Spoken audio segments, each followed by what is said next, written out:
कलकत्ता को अपना ठिकाना बनाया, वहां पर अपनी फैक्ट्रियां इन्होंने स्थापित की। उस समय बंगाल का जो नवाब था वो था सिराजुद्दौला, और उसकी राजधानी जो मुर्शिदाबाद थी, कौन सी थी? मुर्शिदाबाद थी। सिराजुद्दौला और अंग्रेजों के बीच युद्ध हुआ। युद्ध में क्या हुआ कि इसका जो सेनापति था मीर जाफर, भाई जो युद्ध करता था वो सेनापति तो करता था। सेनापति ने क्या किया, सेना को आदेश ही नहीं दिया, तो सिराजुद्दौला को संदेह हो गया कि हमारे साथ कुछ गलत हो रहा है, और ये भाग के चला गया। तो मीर जाफर जो अंग्रेजों से मिला हुआ था, अंग्रेजों ने मीर जाफर को बंगाल का नवाब बना दिया और उससे खूब पैसा वसूलना शुरू किया। स्थिति ऐसी आ गई कि पूरा उसका राज्य जो था वो कंगाल हो गया, प्रजा में संतोष हो गया। तो अंग्रेजों ने क्या किया, इस मीर जाफर को सिंहासन से उतार दिया और उसके दामाद मीर कासिम को गद्दी पर बिठा दिया। लेकिन ये उसके लिए गलती हो गई, क्योंकि मीर कासिम जो था वो काफी योग्य शासक था। वो अंग्रेजों की चालों को समझ चुका था। उसने सोचा इनसे लड़ाई लड़नी है, तो उसने तोपों का कारखाना लगाना शुरू किया और अंग्रेजों पर नकेल कसनी शुरू कर दी। अंग्रेजों को लगा कि अरे तो हमारी मुट्ठी से बाहर जा रहा है, ठीक है। तो इसने फिर मीर कासिम को गद्दी से हटा करके और वापस मीर जाफर को गद्दी पर बिठा दिया।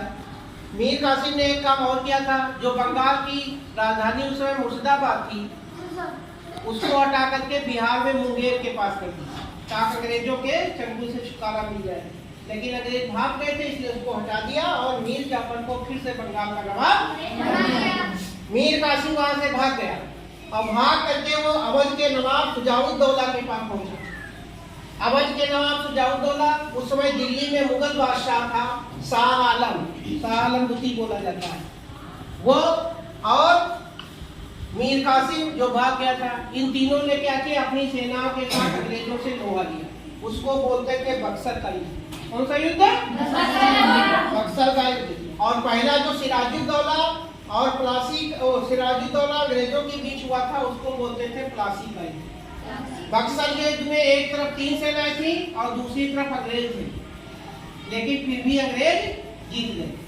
और जब अंग्रेज जीत गए तो ये जो मुगल बादशाह थे और अवध के नवाब शुजाउद्दौला, इन दोनों ने अंग्रेजों के साथ संधि कर ली। उसको कहते हैं इलाहाबाद की प्रथम संधि और इलाहाबाद की द्वितीय संधि, 1765 के आसपास। इसमें हुआ क्या कि शुजाउद्दौला जो थे, इन्होंने कुछ अपने अवध कहाँ था, अवध लखनऊ क्षेत्र माना जाता था। अवध जो था, अवध के नवाब शुजाउद्दौला लखनऊ में रहते थे, ये उनका एरिया में रहता है। इन्होंने कुछ हिस्सा अंग्रेजों को दे दिया, कहीं भाई तुम यहाँ पर अपना कमाओ खाओ, टैक्स वगैरह वसूलो। मुगल बादशाह जो शाह आलम थे, उन्होंने बंगाल, उड़ीसा और बिहार की दीवानी सब अंग्रेजों को दे दी और कहीं तो आप अपना उधर राज चलाइए और कमाइए।